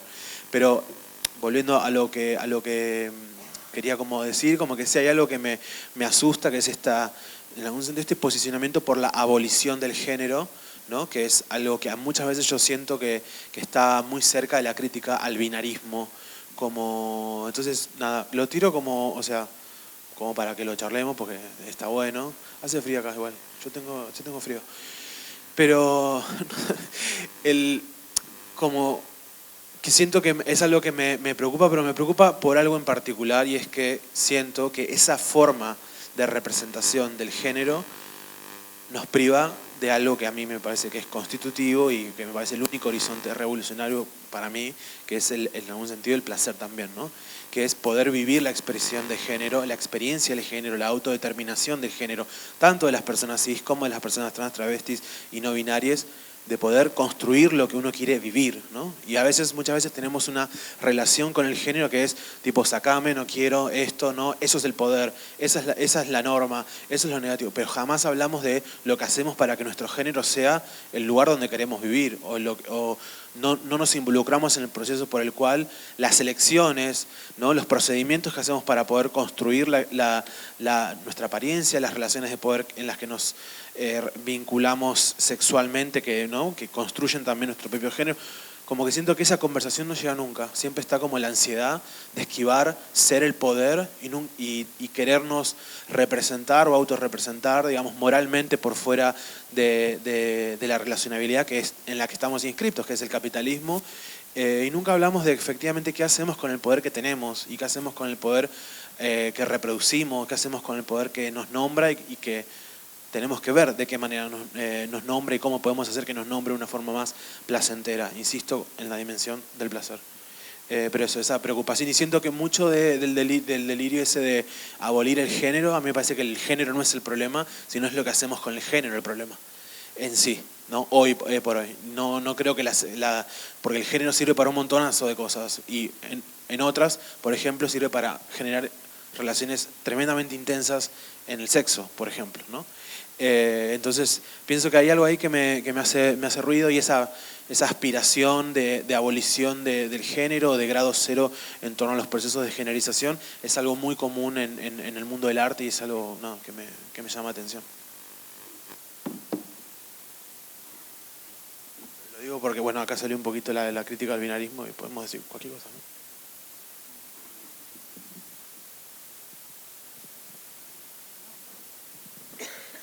Estaba pensando, me parece que esta idea de este deseo tan fuerte de abolir el género en algunas personas hispanoparlantes, me parece que tiene que ver con el binarismo del lenguaje. Que nos damos cuenta que la lengua, al tener esto del género femenino y masculino, y nos obliga de alguna manera a nombrarnos, a ponernos un nombre también. Por eso en las culturas sajonas, ¿no?, pues tienen nombres que no llevan marca de género. Acá fuimos siempre muy rígides con eso. Y creo que tiene que ver con eso. Sabiéndolo o no, me parece que nos damos cuenta que el lenguaje nos divide en dos y queremos abolir eso, y a lo mejor lo estamos trasladando a los géneros humanos. Es una hipótesis nomás.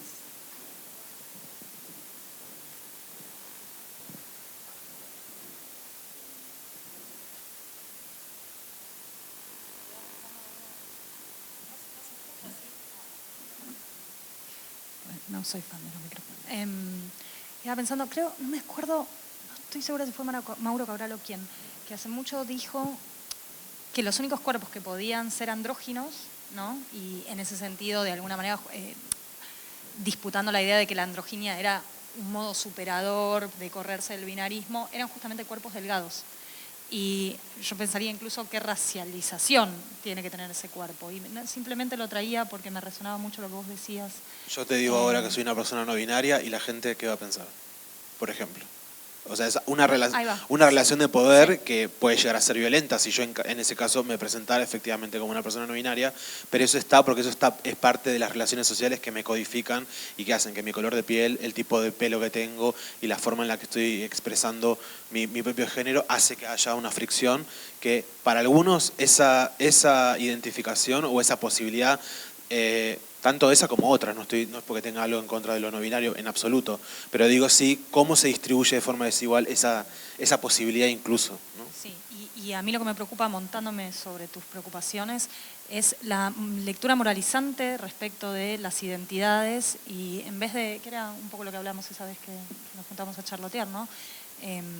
Como una militancia que tuvo que ver con abrir el horizonte normativo del género, digamos, cómo disputar esa normatividad disciplinante que es dolorosa, que es costosa, que no nos permite una conexión con el placer, que muchas veces obstaculiza nuestros modos de vida, nuestros deseos, paradójicamente se vuelve normativa cuando privilegia determinados modos de vivir ese género, porque una relación con el género hay que tener, porque vivimos en este mundo, digamos, ¿no? Incluso la figura de la androginia, de lo no binario, es un modo de posicionarse en un esquema binario de género. Nadie está por fuera de ese esquema binario. Pienso que hay algo muy... a mi juicio, angustiante o más bien preocupante respecto de las derivas normativas al interior de los propios movimientos emancipatorios, digamos, sociosexuales específicamente, y cómo algunas modalidades corridas, digamos, de vivir el género pasan a ocupar el lugar del horizonte superador. Esto es mejor. Es mejor ser no binario, voy a decir cualquier cosa, que ser un varón trans, porque eso refuerza, por ejemplo, el binarismo. Que hay efectivamente lecturas así y que son muy paradójicas porque justamente refuerzan la normatividad y niegan que no hay posibilidad de habitar cualquier posición de género que no sea una vinculación con el poder. Y yo ahí estoy de acuerdo. En todo caso, pensemos qué podemos, qué no podemos y qué hacemos con ese poder, ¿no?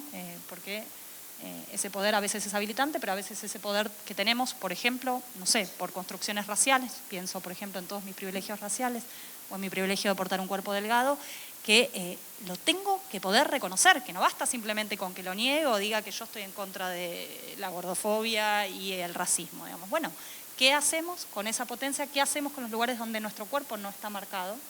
Digamos, ¿y cómo le damos un lugar a eso? Y a su vez, ¿qué hacemos con esas marcas que tenemos, que portamos, que sin volverlas ni normalizantes ni moralizantes? A mí una de las cosas que más me preocupa de la deriva del movimiento LGTB, es una discusión un poco de nuestras militancias, es la deriva moralizante respecto de las jerarquías identitarias y el momento policial, por otro lado, de la identidad. Parece que ahí está buenísimo lo que vos decís, yo me quedé pensando esa vez, recuperar el lugar del placer. No sé, pienso en nuestros movimientos pensando esto, en la liberación del placer, de las economías, ¿no? Como volver a algo de ese acervo, que no tenía que ver con bajar una línea normativa respecto de cómo construir un cuerpo, vivir, sino simplemente, en todo caso, tratar de abrir, de hacerlo más, voy a usar ahí a Butler, más vivible para más modos de habitar ese Yo diría que le falta anarquismo a eso, porque es la libertad de la experiencia ajena en la economía que vos bien caracterizabas, ¿no? En esa economía neoliberal parece que amenaza la posibilidad de mi propia experiencia. Y en realidad es lo contrario, digamos, mientras más puedan experimentar otros y otras, también yo también puedo vivir y observar herramientas con las cuales incluso también puedo empezar a experimentar sobre mi propia experiencia, ¿no? Y pero por eso digo, ahí tiene que ver con qué nociones de libertad manejamos en torno a de qué noción de libertad manejamos, si es que la libertad de las otras personas empuja a la mía o si la diferencia de las otras personas empuja incluso a la mía hacia cualquier dirección, o si incluso esa diferencia lo que hace es generar economías amenazantes y paranoicas en relación a cómo nos comportamos y cómo nos vinculamos en sociedad, ¿no? O en esta otra sociedad que constantemente intentamos imaginar, con imágenes también.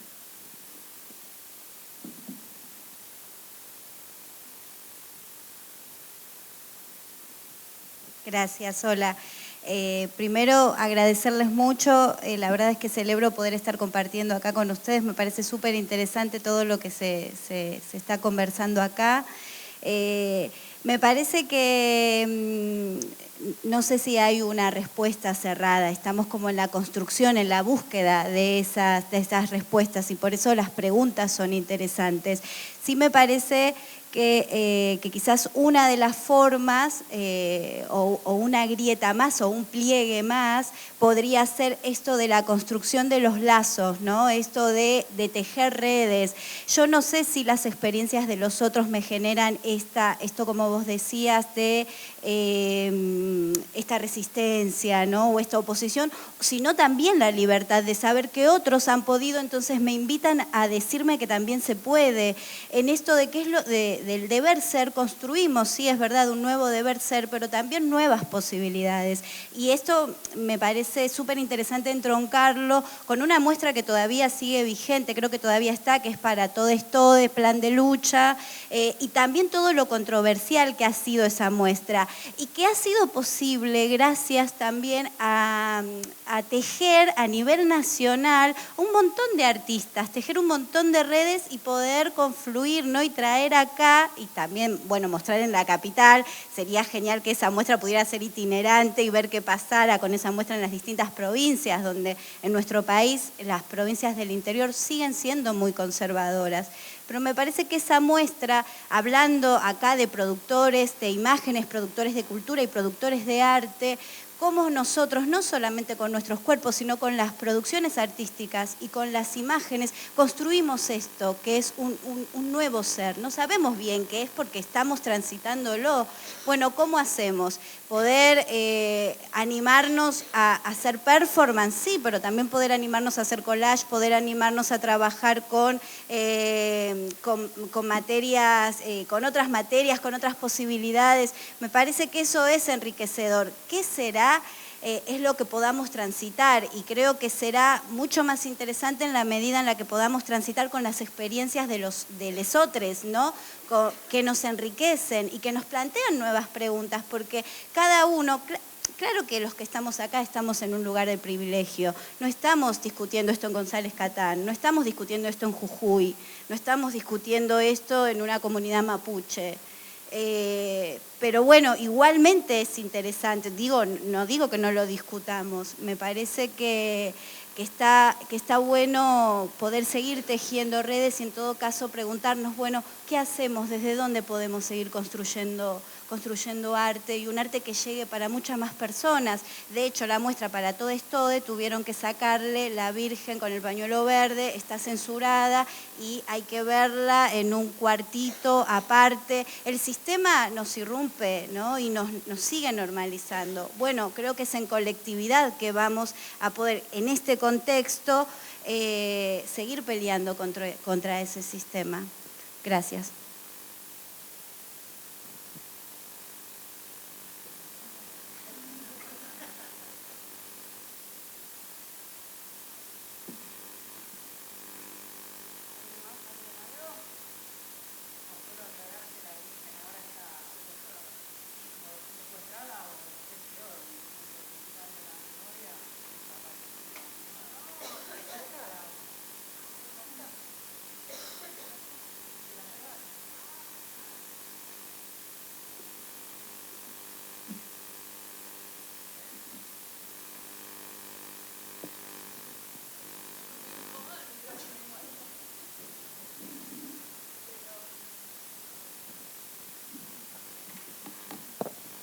Hola, ¿qué tal? Gracias. Gracias por la charla. Y pensaba, como que es algo que vengo pensando, cuando hay como tantas posibilidades de todo, ¿no? De pronto se abre como todo un abanico y hay posibilidad de ser y hacer tantas cosas. ¿Cómo me nombro a mí? ¿Cómo me nombro? Porque cuando me nombro también me defino. Cuando defino mato algo en mí. Entonces, pero si no me nombro en alguna categoría, por ejemplo, como mujer cis, si no me nombro como mujer cis, la comunidad trans o no binaria, digo, necesita que también, o sea, también necesitamos como establecer como comunidades para diferenciarnos como políticamente, pero si yo no, si me nombro, muero. Digo, hay algo de mí que muere, entonces, ¿cómo me nombro? No sé, esto es como algo que abro y es como una reflexión que me deviene de todo lo que se viene hablando y de lo que, bueno, y de muchos debates respecto del género y demás. Eso. No sé si... A mí me gusta porque es re gótico, si me nombro muero, es lindo eso.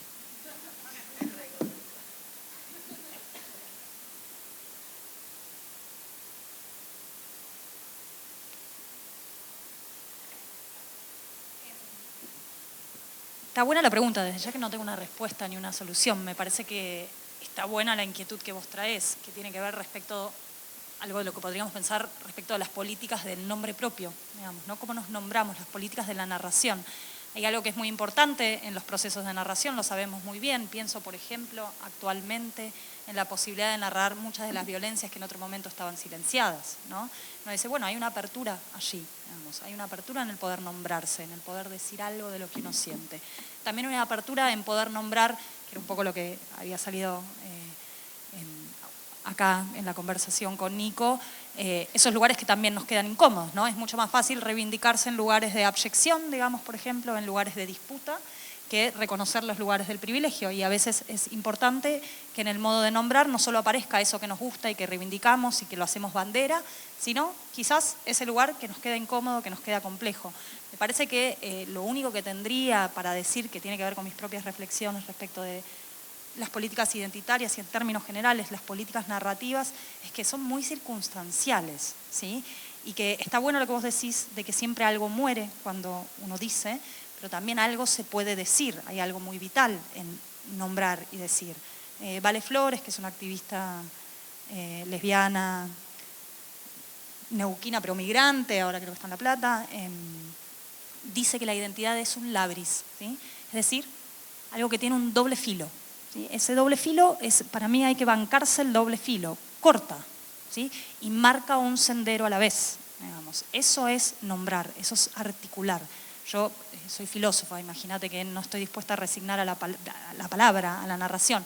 Creo que está bueno tener esas precauciones epistemológicas, éticas, políticas, ser conscientes, por así decirlo, de lo complejo, lo peligroso y todo lo que está en juego, incluso respecto de nuestras propias potencias. Puede ser liberador, pero puede ser, como vos decís, empobrecedor, digamos, ¿no? Tanático, esto me mata, hay algo que muere en mí porque dejo de ser alguna otra cosa. Por otro lado, no podemos ser todo el tiempo tampoco, ¿no? Siempre algo tiene que morir para que pueda afirmarse otra cosa en nosotros.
Bueno, antes que nada, sí, es cierto lo que dice la compañera. Primero agradecerles que es una charla vital en estos tiempos y fundamental.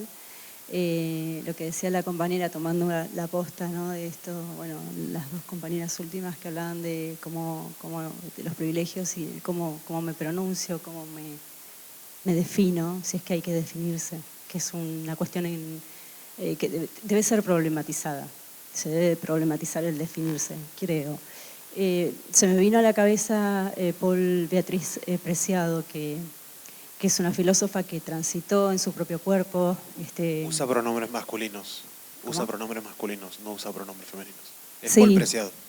Paul Preciado. Bueno, yo he visto las últimas entrevistas donde está la B, justamente para la no renuncia, o lo que murió pero que también le pertenece.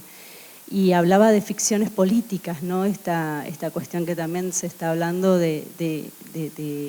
bueno, el poder que enuncia, pero también que uno tiene para poder enunciarse y poder construirse en esta cuestión que es performática de la que están hablando. Entonces ahí también me interesaba en el colectivo saber cuáles son sus propias ficciones políticas de construcción. Y bueno, eso es una pelota que le tiro, que si quieren contarla y cada uno también definirla.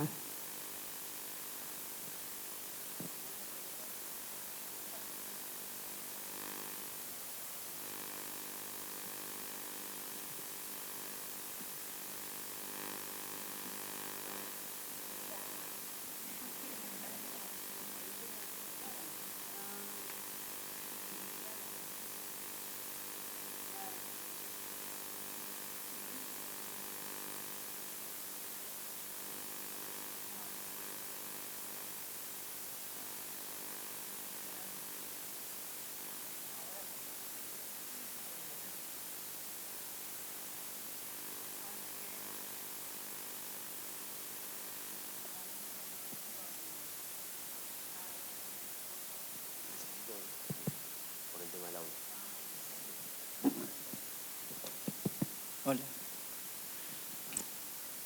Llega un punto donde hay algunas cosas que pienso que son más para los demás que para mí. Una de ellas son las definiciones.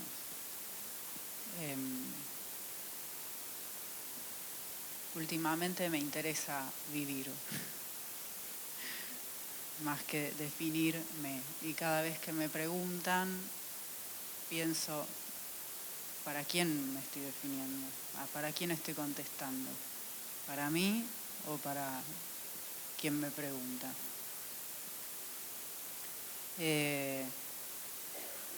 Eso me pone un poco triste. Pensar justamente que en esta búsqueda de ¿y qué es? ¿Y qué sos? ¿Y cómo te definís? Siempre hay una, no sé, o algo que queda incompleto o algo que no se termina de asir, de agarrar. Pero también es más para satisfacer una ansiedad de una otra persona que la propia. A mí últimamente me interesa más vivir y dejar vivir. Y ya.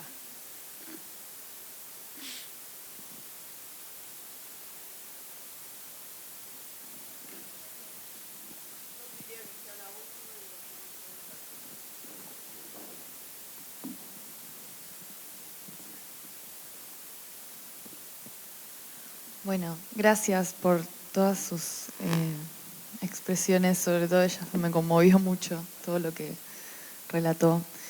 Y me quedo pensando con esto de las definiciones y la búsqueda también de qué loco cómo la sexualidad y el canal de goce es como está tan ligado a lo que de alguna manera es lo que nos da una identidad, o lo que no sé, es como, y que no es ni genital tampoco, lo que yo sé, es algo que la verdad no tengo tantos libros leídos sobre eso y me gustaría, pero siempre como justamente catalogada socialmente como mujer cis, me resulta ruidoso, y esto de definirse para poder salirse de la caja donde la mirada externa te pone y se acomoda fácilmente porque soy blanca, delgada, qué sé yo, tengo un par de... Entonces, como que todo, por ejemplo, la lesbiana, ¿no? Me hubiese encantado poder definirme así y ya está, pero la bisexualidad... Sí, sé que después de un tiempo... Pero la bisexualidad es como también una intersección bastante compleja para definirse en la sociedad, porque está tomada como que es justamente, incluye la palabra sexualidad dentro de la... Es distinto a por ahí el derivado lesbiana, que viene como con una cosa como que, no sé, no dice sexualidad ahí. O, bueno, transexualidad, sí, es verdad. Pero como que siento que todavía hay ahí como una especie de, por un lado, de ambigüedad que cuestiona, está bueno, porque es como que se sea bisexual o que se guste de hombres y de mujeres, o que justamente haya una apertura hacia los hombres, no significa que no se transite un resentimiento y un aprendizaje de lo antropológico y cavernario que hay detrás de eso, ¿no? Como que se padecen un montón de cosas también. Pero como que todavía no me... hay como una especie de... no sé cómo explicarse, no sé si es una violencia, no es una violencia, es un poco más leve que eso. Pero dentro de esa intersección que es el goce abierto y la afectividad, o sea, la capacidad de querer, sentir y desear trascendiendo a la genitalidad, como que todavía no está, siento que hay algo que no está desarrollado sobre eso también. Me pasó también experimentando, viviendo, o sea, o queriendo a otras personas de mi mismo sexo, como que no sentía que de alguna manera todavía se tenga como el mismo derecho a... No sé cómo explicar, por ahí es algo re subjetivo, pero sé que lo viven muchas personas a eso, de como decir, bueno, no tendría que darte la misma capacidad, el mismo lugar en mi vida y en la sociedad que tendría si fueras un hombre, ¿no? Porque es como algo así, como si fuera una especie de ninguneo, no sé cómo explicar, hacia esa forma de sentir y desear que está abierta o indefinida. No sé si se entiende. Pero ya que se hablaba tanto sobre los, no sé, sobre las distintas formas de definirse, hay cosas que son indefinidas, que también, como decías, lo ambiguo, lo neutro y lo fluido, que está bastante ligado a eso, me parece también, esa forma, o la no forma justamente, pero que todavía también siento que hay como un retraso ahí, como que no está evolucionado esa forma, en la calidad afectiva, pienso, como que está tomado como algo, bueno, medio fiestero, medio que no sé, o no, pero no está tomado con la dimensión que tiene, que es poder desear y querer sin esa condición. Y nada, sobre eso también creo que estaría bueno poder como en algún momento.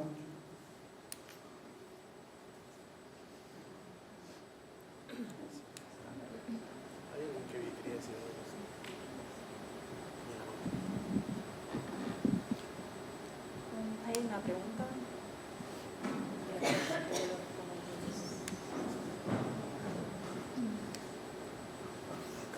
Pasaje. Tengo un menjunje, no es muy claro lo que tengo para decir, pero en relación a esto de las definiciones y pensándolo en el marco de la Bienal de Performance, qué necesario es también ser conscientes de esa operación que hacemos de definirnos a la hora también de crear, sean ficciones, performance, la vida, no sé, como si hubiera una posibilidad de categorizarlo así, como que estamos generando sentido todo el tiempo y que ese sentido no es idiota, como que es significado, es poesía y es cuerpo también.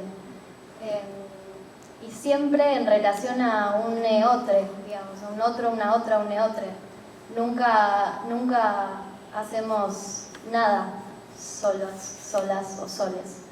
Entonces, digo, me parece que me quedaba en un momento la sensación de que la mirada de un extra, una extra, un extre era algo malo sobre lo que nosotros podemos llegar a ser, cuando en realidad eso no es así. Me parece que es peligroso caer en ese lugar y pensar en lo que hablaba Vir de los vínculos, como que ahí hay algo en relación al placer también, que sin eso otro, ese otro, esa otra, no es posible. Entonces, como no caer en la soledad, no caer en el abismo de quién soy, quién no soy, como ver cómo, cuándo, dónde, esa estrategia, esa manera de ubicarnos, en qué momento, no sé, como cuando salimos a escena, ¿entendés? Como algo de la performance y la performatividad, esas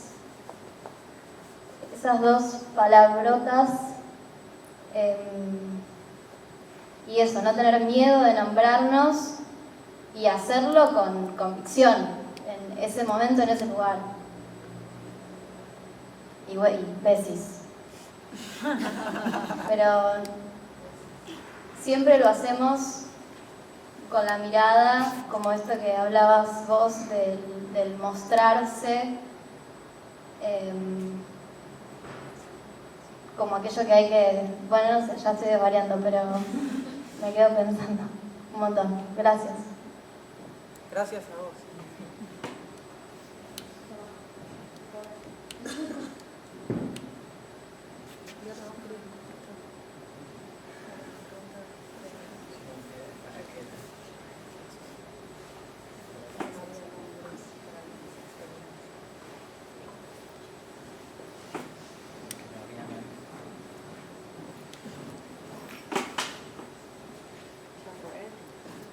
Bueno, para el rato.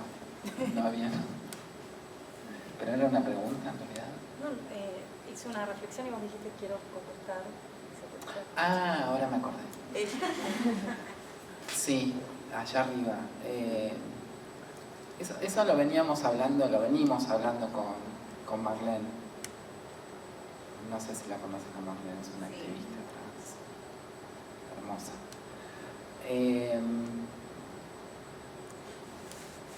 Y ya no sé si nos interesa esa taxonomía, ¿no? Inclusive de lo LGBTIQ, que cada vez se va a hacer un abecedario si seguimos así, sino desde donde nos enunciamos también y empezamos a jugar con eso también desde lo que no somos, ¿no? Empezar a enunciarnos, yo no soy Mirta Legrand, yo no soy una genocida, yo no soy una violadora. Y esos lugares de enunciación también marcan un fracaso de un sistema. Y a mí me gusta eso, por ejemplo, enunciarme desde lo que no soy. Pero también tengo para decir quién soy, y creo que lo hago, me posiciono en una identidad porque hago política desde ese lugar. Y ahí le hablo a un mundo, pero por eso es un quilombo. No sé si se entendió lo que quería decir, pero por ahí va. Una cosita muy chiquitita. Sobre lo que decía Bernie, me parece fundamental recordar esa dimensión. ¿Por qué nos narramos ante quién, para qué? Con Nico acá susurrábamos, sin los otros no hay nada. De hecho, en general, toda autonarración supone una lógica del reconocimiento, por eso intentamos. Y está bueno, por otro lado, esta preocupación que me pareció escucharte, que comparto, de dejar de estar tan preocupados por esta idea de que hay una verdad que tenemos que narrar de nosotros mismos. No es eso lo que pasa cuando nos narramos. Estamos haciendo otra cosa, por ejemplo, estamos haciendo política. Por ejemplo, estamos intentando crear un modo de existencia en conjunto con lesotres que nos permita sentirnos un poco más cómodos. O nos levantamos a alguien. Claro. Es vincular, no hay narración que sea solipsista, digamos, y tener el sueño de que existe una narración que es para uno es empobrecedor, justamente. ¿Sí? La narración primero siempre es con los otros y es para los otros, y incluso cualquier sentido de la identidad que podamos adoptar está mediado, por suerte, a través de la mirada de lesotres, ¿no? Ahí está lo que nos salva y lo que nos pierde. Son nuestra condición de exterminio, digamos, y de subsistencia. Sin ese marco de interdependencia, digamos, sin ese recordar que no somos sino con lesotres, a partir de los otros, para lesotres, para mí. No hay nada, creo que en eso igual activistas aquí vamos a coincidir. Sin esa dimensión no tiene ningún sentido. Y si hay algo interesante en las narraciones, yo ahí estoy absolutamente con lo que dijo con Nico, no es por lo mío particular, singularísimo, es porque quizás haya algo en nuestras experiencias que son del orden de lo colectivo y que permiten articular algo. ¿Sí? Por ejemplo, un sentido de reconocimiento, por ejemplo, un lugar que pensábamos que era solitario y que no, que es compartido. Es con, para y entre nosotros.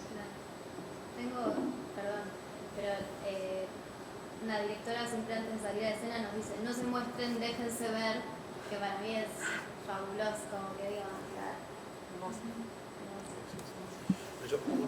Otra cosa así muy chiquita, creo que lo que vos decís sobre la mirada a mí me parece fundamental, también en términos de cómo poder vivir una vida, una mejor vida igual, no me gusta decirlo así, porque la idea de buena vida es una mierda, pero en un sentido de poder alivianar la expectativa de que la otra persona que me está viendo me está juzgando, o alivianar de que toda mirada que venga de afuera hacia mí es una amenaza.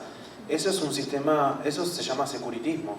O sea, ese es digamos, como el punto más inteligente de actualización de un capitalismo que basa su idea en la frontera, que basa su idea en la administración compulsiva, en el control, digamos. Es cuando incluso en la imaginación de los demás, yo estoy depositando ahí una relación de peligrosidad, que es una verdad que yo debo, digamos, comercializar con el otro. No hay como toda una financiarización del securitismo que está traspolado a la sensación y la representación de mí, de mi cuerpo, con los demás. Eso es como el capitalismo triunfando, ¿no? Un poco.